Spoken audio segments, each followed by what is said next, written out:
Hello Internet, I'm Dan. Well, I'm Chaz, and this is Wine is Serious Business, episode 123. All right. Yeah, I knew that one off the cuff right there. We're here today with Mike Plunkett at Renaissance Wines, one of our favorite shops in the entire Portland area. Love it here. Mike's got a great program going on, and we had him on a show a while back. The sound was terrible. We didn't really understand our equipment that well, and then it was kind of a waste of a show. So we've been really meaning to get it back on, kind of share some of his insights and some of the wines he likes to drink with you guys. So, yeah, why don't you tell us a little bit about yourself and what you like about wine lately? Welcome everybody, and it's great to be back with the guys. I've been drinking and tasting wine with both of these guys for many years now, it seems like. Pretty much from when we started, from day one of the, way back at the beginning, at least my beginning of the shop here, which has been about 7 years now. So actually, 7 years almost to the day. So, oh, fantastic. So cheers. we get to celebrate with Prosecco. So. Yeah, Cheers. Cheers. One of my favorites, and actually, and I don't know if that's kind of what's evolved from the shop or what we do well with in the shop, is Italian wines. And I don't know if that stems from the fact that I like Italian wines quite a bit, and we tend to feature a lot more Italian wines. We certainly do a few more Italian wine tastings than a lot of other wines, it seems. Probably second only to maybe Oregon Pinots. But I think one of the beauties of Italian wine is the versatility. There's such an amazing variety of wines produced there at all different levels, all different price points, and that really for me a lot of it just goes along with food, and so many of the wines are so food friendly for all different styles of food. Every week when I taste wines and have some producers or some of the distributors come in with wines, it always amazes me that I'll taste something that I've never tasted before, a varietal I've never seen before. And that's, I think, just one of the beauties of Italy. The other thing with just being old world wines and for the styles, I think one of the wines here is actually one we had a chance to visit last fall when we were in Italy. And it is just always amazing to go to some of these small producers that have been doing these things. You know, some of it's been in the family for generations, and that the pride they still take in producing these wines. And it's the things that they just continue to drink every day. So it's hard for me to think of not starting an Italian tasting off with Prosecco, the sparkling wine from Italy. Just refreshing, light, just always a great wine. I find a lot of people that don't like sparkling wine or don't like champagne, and when we give them Prosecco, they are amazed at how good it is. And so we've made many converts here for Prosecco. So yeah, and I think Prosecco is like a really one of the best examples of why you should be buying your wine from little boutique shops like this and not off the wall at a supermarket, because I mean, I think you'll even agree, like, there's a lot of bad Prosecco out there too, right? Yes. It can be really boring, but the good stuff is not a whole lot more expensive, and it's excellent and so crowd-pleasing. very reasonable wines. A lot of them are under $20 for Yeah. a nice bottle of wine. It's a great brunch wine. It's a great greeting wine. When it's hot out, it's great. It's just refreshing. It's light. It pairs with a lot of fun foods, appetizer kind of things. So I really don't find very many people that do not like Prosecco. What is this one? This one is from a small producer, Gasparini. Okay. And all of this comes from the Prosecco region in the Veneto in northern Italy. So predominantly made with the grape Glera, and has DOCG status now for that region of Italy. So nice. Enjoy. Just crisp and clean, and yeah, and some can have a little bit of residual sugar to them and some richness to them. This one is just got a nice tartness to it, and just no harsh bitter flavors, just smooth and clean. A little bit of limes, yeah, a little bit of almonds. Yeah. White pear. Oh yeah, It's really clean. Easy to drink. You know, it's got some nice bright acidity on the mouth, and texture of the bubbles are very gentle in finish, leaving you with that fruit flavor for a good amount of time. Oh, it's nice, nice stuff. It's so clean. Yeah. You could drink this. You could drink this all night.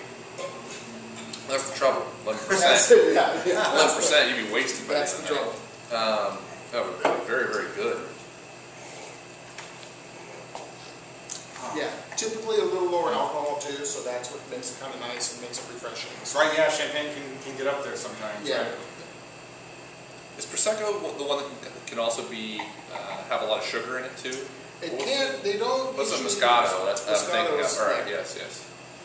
Don't drink a lot of Italian wine. So this is why it's great. Another great reason to have Mike as a guest, because we don't know much about Italian wine at all, and trying to educate ourselves. But this is a great opportunity. Well, one of the things that I looked at today, and we're trying to look at not totally obscure regions of Italy, and some maybe grapes that are a little off the beaten path. All three of these are 100% varietal for what we'll be tasting. Avoiding avoiding Tuscany and Piedmont, so not Chiantis, not Brunellos, or not the Barolos or Barbarescos of Piedmont, so kind of going away from some of the big aspects of it. The other thing that I really love about Italy is amazing value that we find for good quality wines at a very reasonable price. So we're not going to really, until the end, disclose what the prices of these are. So yeah, play a little game. So it's kind of like wine tasting. We have a little bit of a range here, but yeah. So Chaz and I we're gonna taste through and kind of do our reviews, and then we're gonna give our guesses blind on the price of the wines afterward. And yeah, give a chance for us to look silly on camera. But this is really nice. Very, very creamy and easy in the mouth. I love the way the texture is, and the bubbles, how fine they are, and just sort of like almost adds a creaminess to the texture. The fruit is just really easy, very refreshing. It's almost like I got done eating the fruit after I've taken a few sips, and it's like the flavor's left in the mouth. Really enjoyable. 88 points. And I'm going to take it to 90. Right, the way that the fruit lingers on the palate really adds that little bit of interest to complement how approachable and friendly it is. It's great with food. It's great as a greeting wine. If I do events or dinners, I almost always start people with a glass of Prosecco, and nobody's ever unhappy, and everybody always wants a little bit more. So this would be easy to drink a lot of. Yeah. All right, so what do we have for wine number 2? All right, we're first going to travel to Puglia in the boot of Italy, way down in the south. The grape is Negroamaro, and this is from Cantele, out of in the Salento region of Puglia. An interesting area.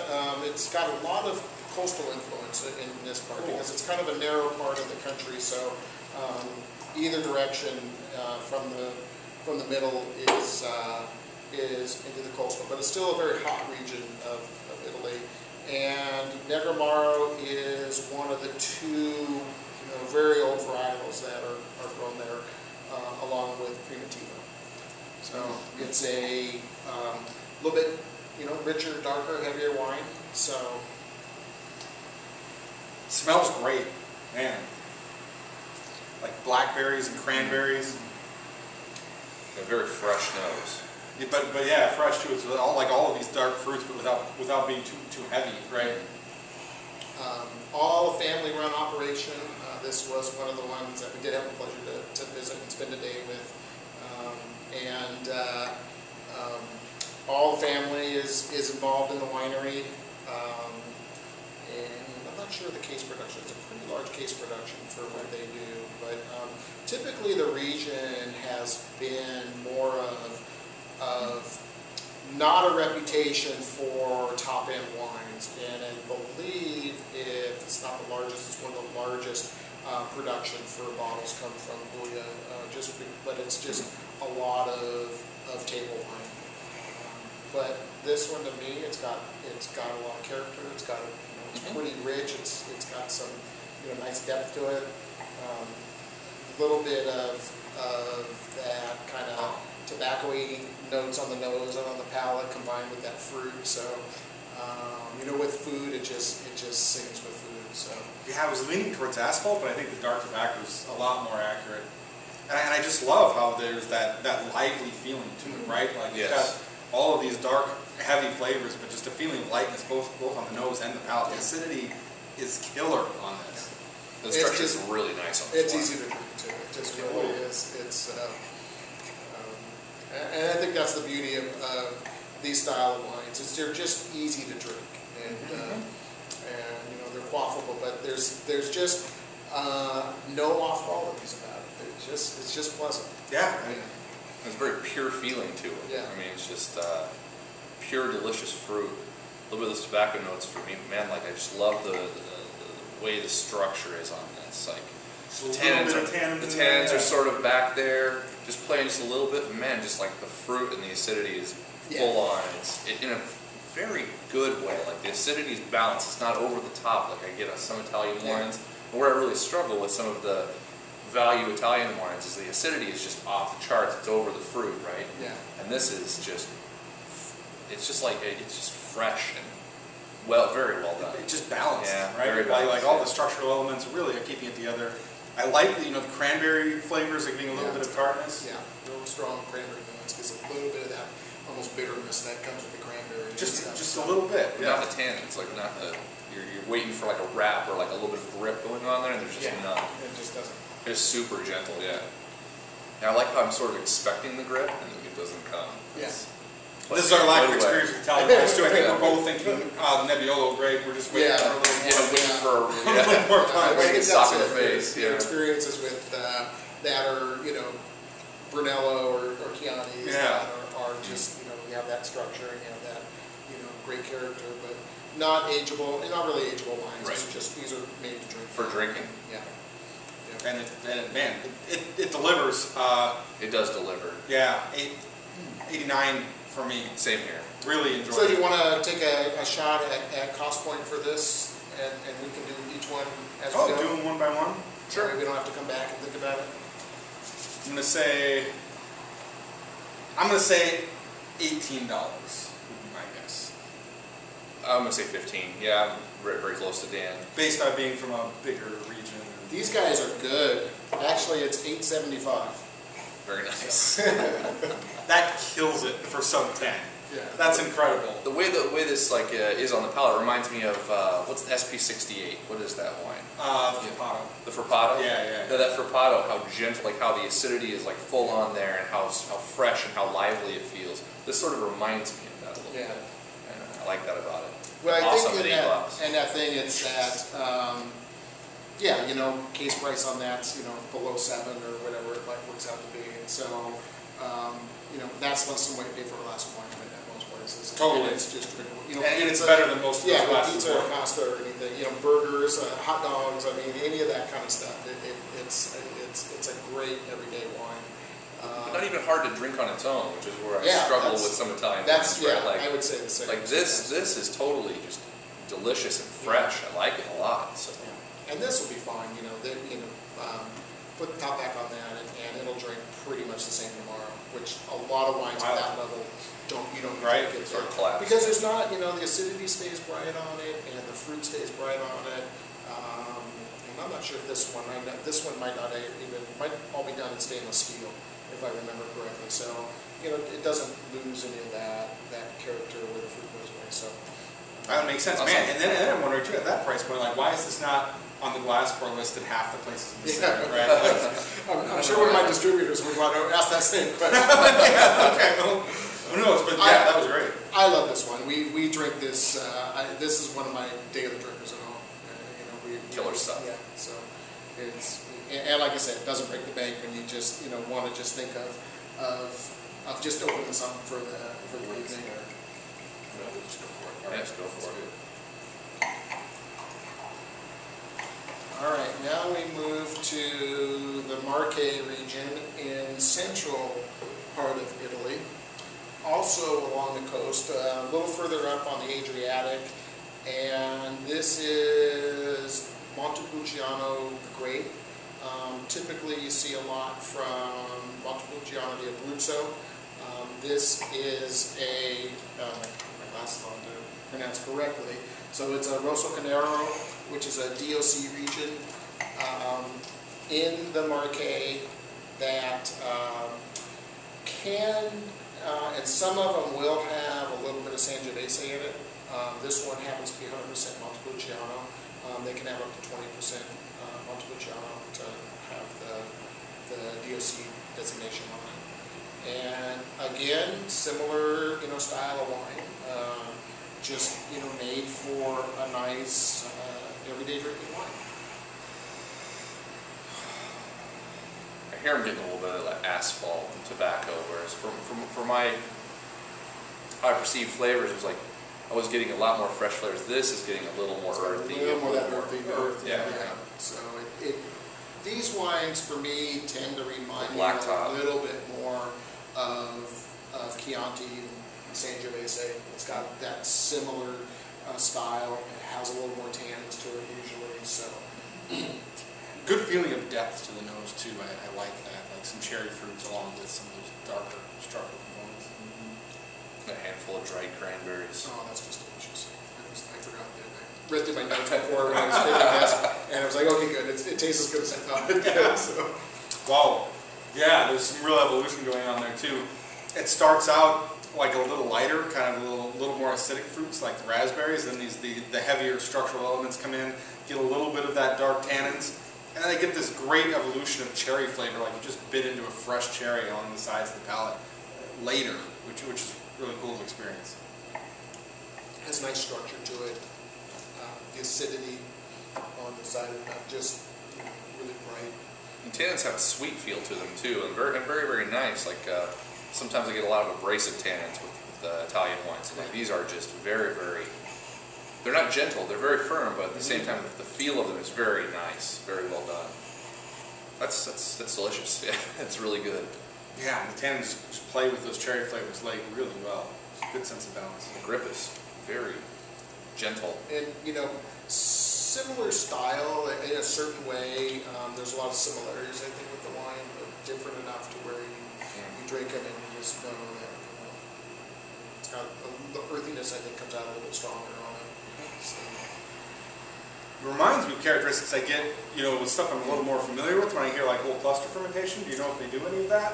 Because I get like a little bit of stem character or something. But. Another one of that's, I think, a little bit higher production also for the region. So some of those things that that they don't do with that large production. Sure. So, and again, still, I mean, there are ones that of this style that are definitely more expensive and more structured and of that style.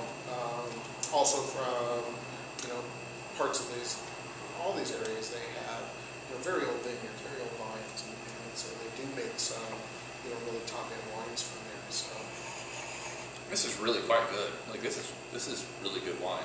Yeah, solid again. I'm gonna go 90 points on this one. I like this a lot. I'm going to go back to 88. The feel of the tannins here is what is getting me on this. Like, and the structure helps carry along the fruit for me for a long time. I like this. I like this quite a bit. And I really like the evolution. The tannins, as I get into it, the tannins are a little bit more than I'm usually into, but still rock solid. Yes, 88. Sweet feel. I think awesome. That the fun for me with it is that when you taste a lot of, and I mean, I love, there's a lot of amazing, like Washington red blends and things that, of similar prices and similar styles. But to me, these all have different character. They're very unique, and so it's I guess in a certain way it's out of the mainstream of what a lot of people drink, and so I think that's what I think is fun about it. I totally agree. You're hitting on just such a great point here, and again, kind of backing up to like why shops like this really make it happen, right? Because you're hitting the price point where you're getting a lot of really generic wine that will do the job, but doesn't have a story behind it, doesn't deliver interesting flavor characteristics, right? And this wine is the complete opposite of that at the same price point. And yeah, it's just, man, it's interesting, right? Yeah, I think too it's that, you know, from this, you know, you get a lot of, probably for both of these, a certain sense of place too. So it's it's from the region, very characteristic of what the region produces, and you know, part of it is they've been doing this, you know, different parts of it. You know, people have been doing it for a long, long time. So you know, they make what expresses that region. And I think that's the cool thing about it. Not that, you know, we don't do that here, but you know, most places in Washington, as an example, they haven't been there that long to establish that, you know, sort of sense of place as much as some of these ones have.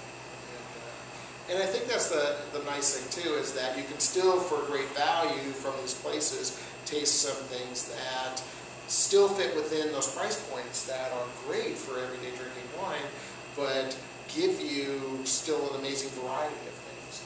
So yeah, and you know, a chance to learn something, right? Like both of these regions know anything about. So. Same here. Well, so what was the price point on that? Or I gotta guess. Are you guys gonna? I feel a little bit better about that one. Like the structures, sure, a little firmer there. It's a little. I'll go like $22, 25, but $22. And funny, right? So I was a little less excited about it. So I'm gonna say 15 on that. So. We'll split the middle. That one retails right around 18. Okay, man, it just brings it at that price point. It's just rock solid. Man. Really enjoyable, and for someone who doesn't like a heavily structured wine, like this is structured, firm, but it's not hard. It doesn't have any sort of hard edges or sharpness to it. I think the thing about these, and one of the things that I see from a lot of people is you know, they have a hard time with also some of the domestic wines, and a little bit of it is you know, sometimes the oak treatment, and they're heavier, the alcohols are higher, and so and with it, I think there are people that have a little bit of problem drinking more of those wines, and I have a lot of people that I don't drink red wine because I get headaches, and you know, really bothers me, and I find that when they try some of these wines, they don't have as many of those issues. And I don't know if it's just because either not oaked or you know, whatever it might be, but they do seem to have, once people try them, a better appeal to a lot of people. And talking about alcohol, like I don't know what the percentages are on them, but it wasn't perceptible in either one. Yeah. Right. And you know, that's something I value for sure. Yeah. So I think it comes back to what you said. You get 12.5 and 35. You get you know, some kind of weightiness to it. You get a hefty wine without the feel of heft to it. So yeah, I appreciate that. I see Sicilia on this bottle, so I'm excited already. All right, so now we travel down to Sicily, and the major grape out of Sicily is Nero D'Avola. That smells good. This wine is one that we have dealt with for, gosh, since the beginning of me being at the shop, and just a great producer. The grape it just tends to be, you know, the biggest of the group, but also Nero D'Avola sometimes. There are some that are just seem to be just not good, just light and fruity with not a lot going on. This producer, Firriato, tends to have just a lot more complexity to it. I don't think they have an upper end wine that we've tried at different times. You've probably had the Harmonium. Yep. And just a wine that has had so much more complexity. It has so many different flavor things going on with it. It's got fruit, and you go, wow, well, the fruit's great. Then the next thing is like, wow, it's got this earthiness that's great. It's just, and this is the baby. It's basically its baby brother, but still for the level that it's at, I think it just nails it. Yeah, and I remember, like, right when I started coming to the shop, people were excited about the Harmonium and talking about Nero D'Avola. And I remember mentioning, when people would talk about Italian wines when I would be elsewhere, and I'd mention Nero D'Avola, and people would be like, no, like, that's usually not very good. And I'm like, huh? I don't know, I'm so confused. But, yeah, If it's good to you, it's good to you. Yeah. So It's got that the nose just has that sweet fruit note to it. That's just does. It's sort of like a hint of richness too. It almost comes with like a little bit of dried character, but there's still so many like fresh fruit flavors going on in the nose. I love this like electric purple color too. it's got a little more tannins to it than the other two did. Good citrus coming out of the nose, and like kind of like plums again. But like almost a dried edge, right? You get like the richness of like the sugar. It tends to be, and I don't know, I think it's, well, Lee is also kind of a warm reason, but it does have a little bit more than that pruning note to it, I think, from a little more ripeness. And I'm Not thinking in a bad like way though. a touch of something herbal too, and not like the green like rosemary or sage herbs that you get. It's more like just like maybe you got a bowl of herbs off on the side of the counter somewhere. You're just getting a little bit of it. Well, that's tasting right now too. Yeah. Yeah. Wow. Interesting contrast to the last one, where here I'm getting a little bit of that tannic structure right out of the gate, and I don't know if I've experienced you can that feel in tannins before. on the tongue before it's even swallowed. And in the front, and then the fruit kind of like rises up out of it, which is a really exciting experience. Wow, and then they hang around for a long time, and like going for another sip, like, nope, we're not done yet. We're not done. Yeah, this is probably something I want a little more serious food with. I mean, not serious food, but this will start to stand up to a little bit heartier meals. So this is more serious wine. This is a bit more serious. Yeah. And man, the fruit's like kind of like pomegranate juice. Like some of the side, I'm getting like some flavors that remind me of that, like some dark grapes, the blackberries. And even when I was swirling it around in the mouth, like the fruit doesn't come out until after I swallow it. Like I'm just feeling the tannins and like a little bit of like maybe like roses or just like a touch of strawberries. A red tea sort of thing. Yeah.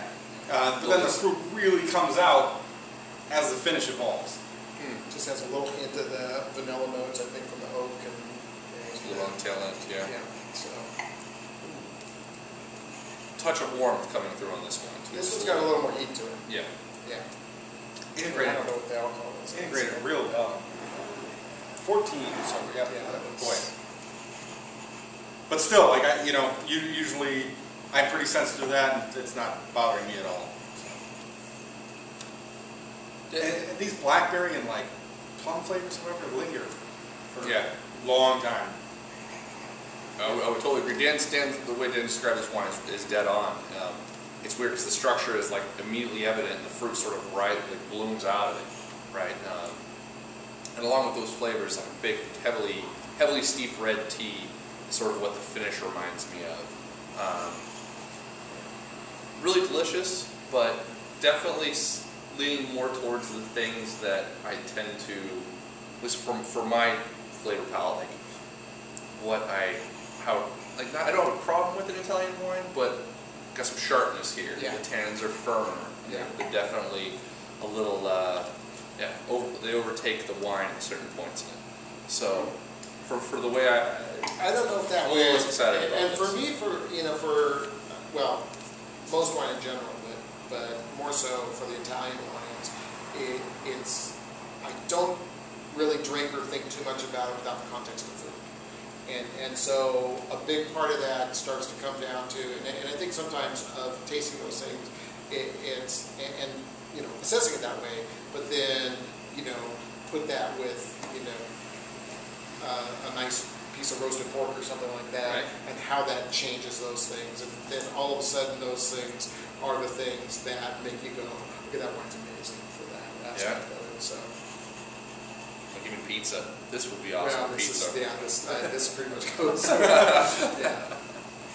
think that nice thing about it is that it's got, I think, a little bit of that fruitiness.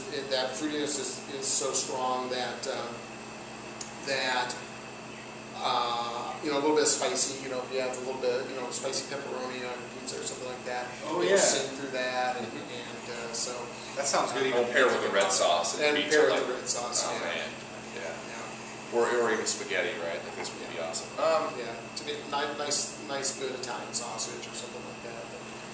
We'll go with that. So how would something like this age?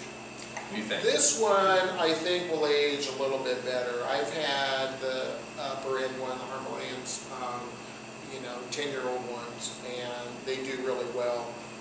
I think actually this wine, 3, 4, 5 years would still be fantastic.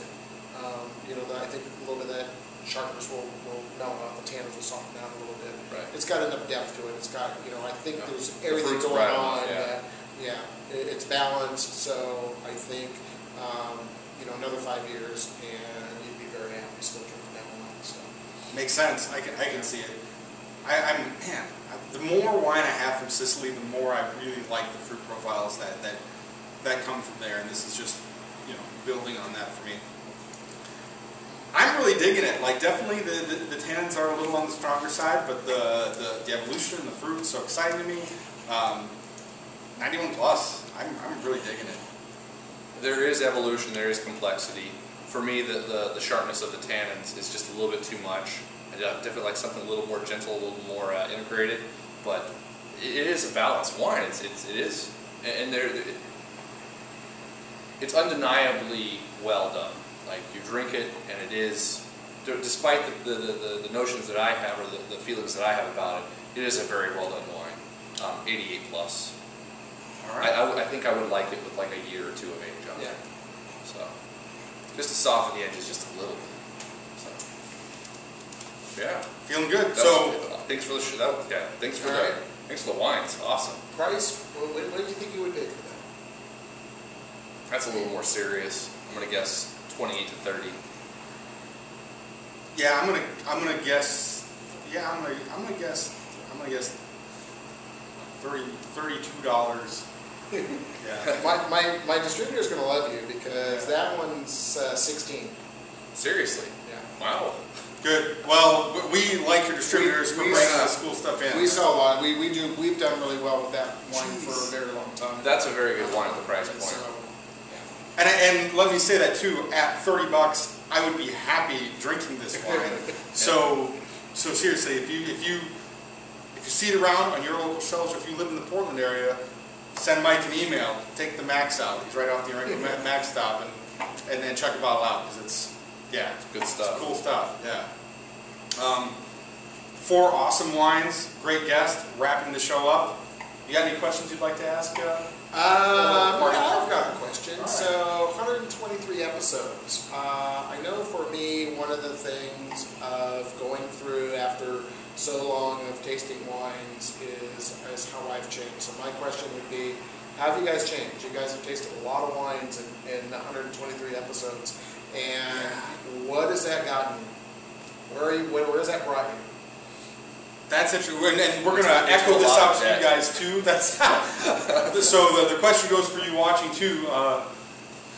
For myself personally, I'm at a point now where I'm sure you've been, and I've talked about this. Chaz mentioned on the show where we're learning more, but we found ourselves kind of like funneling into a niche where we love Riesling and Oregon Pinot. And we've been developing that, and now we're kind of looking back over our shoulders and realizing what kind of stuff we've been leaving behind and neglecting. Where 2 years ago we were a lot more trying anything. Yeah, and we've really kind of narrowing things down, which has been fun because we found better stuff within our favorites, but we're also losing some of that broader perspective, which Project Now is trying to get back. Absolutely. Yeah, you find yourself. I spent a lot of time sort of exploring the world. You find sort of a core set of wines that you really enjoy multiple times. And for me, I don't have a lot of money to spend on wine. You find enough producers that make wine you like year on year that you want to purchase. And so your focus becomes very tight on those producers.